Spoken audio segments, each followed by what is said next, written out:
At 8, we got our first of two 8 o'clock games. We got West Virginia, who's 3-1, traveling to TCU, who's 3-1, in our second elimination game. Oh, I love elimination games. They're one of my favorites.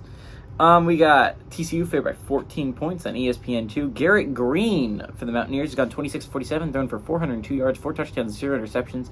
CJ Donaldson Jr. has had 64 carries for 287 yards and 3 touchdowns. And Hudson Clement has had 7 catches for 196 yards and 3 touchdowns. Chandler Morris for the Horned Frogs got 97-141, thrown for 1,117 yards, 9 touchdowns, 3 interceptions. Amani Bailey's had 81 carries for 483 yards and 2 touchdowns, and J.P. Richardson's had 14 catches for 185 yards. West Virginia's 7-5 against TCU all time. Last game obviously went to TCU in 2022, though. West Virginia has won 4 of the last 5 times these teams have played, though, and in one-possession games, West Virginia has the lead. They're 2-1 in the one-possession games against these two teams.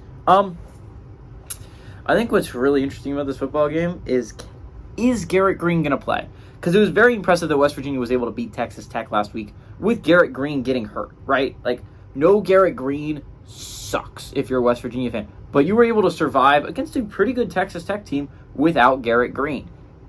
But now you're playing TCU. And TCU has been on a run ever since they lost to Colorado. They've been on a run. I mean, same thing could be said for West Virginia. Ever since they lost to Penn State, they've been on a run as well.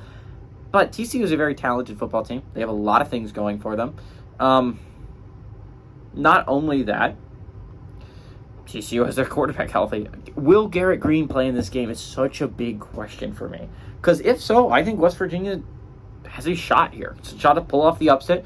Shot to have people start talking about them. Because they haven't been talking about West Virginia, even though they're still kicking playoff conversation-wise 4 weeks into the season. I understand there's some teams that are still kicking playoff conversation-wise that just are not very good football teams.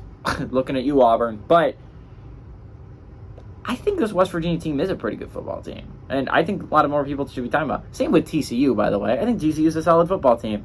And I'm excited to see these two teams start playing some quality opponents. I mean, TCU played a really good SMU team last week and kind of kicked their butts. West Virginia played a really good Texas Tech team last week and beat them pretty handily. There's a lot of things to like about both these football teams. I think I'm leaning towards TCU here. I think TCU is the winner just because I feel more like Garrett Green's not going to be entirely healthy, but regardless, I think it's going to be a close game. Give me West Virginia to cover, but TCU to win this one outright.